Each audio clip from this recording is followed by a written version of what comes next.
বর্তমান প্রেক্ষাপটে ছাত্র শিবিরই এককভাবে ছাত্র অঙ্গনে গঠনমূলক কার্যক্রম চালিয়ে যাচ্ছে। ছাত্র শিবিরের প্রতিদ্বন্দ্বী গঠনমূলক কাজের ক্ষেত্রে আমি কাউকে দেখি না বা এই মুহূর্তে আমার চোখে পড়ে না। তারা বিভিন্ন মিছিল মিটিং বা বাংলাদেশের সরকারের প্রধানমন্ত্রী বা কিছু নেতাদের সামনে দাঁড়ানো বা পিছনে দাঁড়ানোর দৃশ্যগুলাই সোশ্যাল মিডিয়াতে দেখি। বর্তমানে আমি বলা যায় যে ছোটোখাটো ব্যবসার প্রস্তুতি চলছে, আর ছোট্ট প্রতিষ্ঠানে সময় দিচ্ছি, প্রাইভেট প্রতিষ্ঠানে। সব মিলে আগামীর নানা প্রস্তুতি নিয়েই মাঠে সবসময় ব্যস্ত, কাজ সময় চলে যাচ্ছে। এটাই বলা যায় যে ব্যস্ততার একটা বড় টাইম। আর পুরোদমেই সংগঠনের সাথে সময় দিচ্ছি। ছাত্র শিবির থেকে বিদায় নেওয়ার পরে রেগুলারই অ্যাক্টিভলি সংগঠনের সাথে আছি। বর্তমান বাংলাদেশ জামাত ইসলামীতে মোটামুটি সময় দিচ্ছি এবং অ্যাক্টিভলি সময় দেওয়ার চেষ্টা করে যাচ্ছি। ছাত্র শিবিরকে নিয়ে আসলে মন্তব্য করলে আমি যদি বলি, তাহলে বর্তমান প্রেক্ষাপটে ছাত্র শিবিরই এককভাবে ছাত্র অঙ্গনে গঠনমূলক কার্যক্রম চালিয়ে যাচ্ছে। ছাত্র শিবিরের প্রতিদ্বন্দ্বী গঠনমূলক কাজের ক্ষেত্রে আমি কাউকে দেখি না বা এই মুহূর্তে আমার চোখে পড়ে না।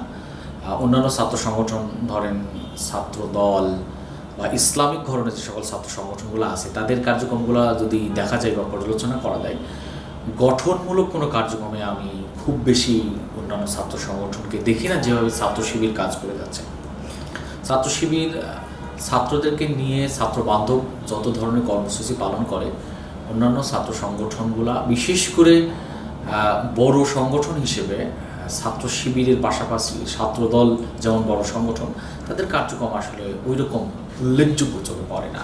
তারা বিভিন্ন মিছিল মিটিং বা বাংলাদেশের সরকারের প্রধানমন্ত্রী বা কিছু নেতাদের সামনে দাঁড়ানো বা পিছনে দাঁড়ানোর দৃশ্যগুলাই সোশ্যাল মিডিয়াতে দেখি। ইদানিং এসে তারা বিভিন্ন ট্যাগিং, হত্যা, নানা অপকর্মের সাথে এই ধরনের সংগঠনগুলো বলা যায় যে মোটামুটি জড়িত।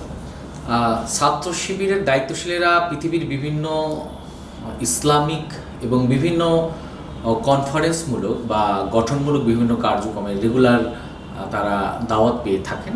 সুযোগ এবং সামর্থ্যের আলোকে এই সকল কর্মসূচিগুলোতে দেশ বিদেশে অংশগ্রহণ করে থাকেন। সেটাকে সামনে রেখে মূলত ছাত্র শিবিরের কেন্দ্র সভাপতি মুসলিম সাদ্দাম বাংলাদেশের বাইরে কয়েকটি দেশে টানা কয়েকদিন সফরে ছিলেন এবং সাদেক কাইম অক্সফোর্ডের আমন্ত্রণ থেকে শুরু করে ইংল্যান্ডের বিভিন্ন জায়গায় বিভিন্ন কমিউনিটির প্রোগ্রামগুলোতে অংশগ্রহণ করে যাচ্ছে। এটা নিঃসন্দেহে ছাত্র প্রতিনিধিদের পরবর্তীতে লিডারশিপের যে একটা বড় প্রয়োজন, সেই প্রয়োজন মেটাবে বলে আমি মনে করি। এবং এইভাবেই যে লিডারশিপ তৈরি হয়, তার একটা নমুনা হলো যে ছাত্র শিবির কেন্দ্র সভাপতি বিদেশে সফর এবং সাদেক কাইমের সফর। এর মাধ্যমে আমরা মনে করি জাতি পরবর্তীতে ভালো নেতৃত্ব পাবে এবং আমি মনে করি দেশের জন্য, জাতির জন্য এটা কল্যাণ বয়ে আনবে।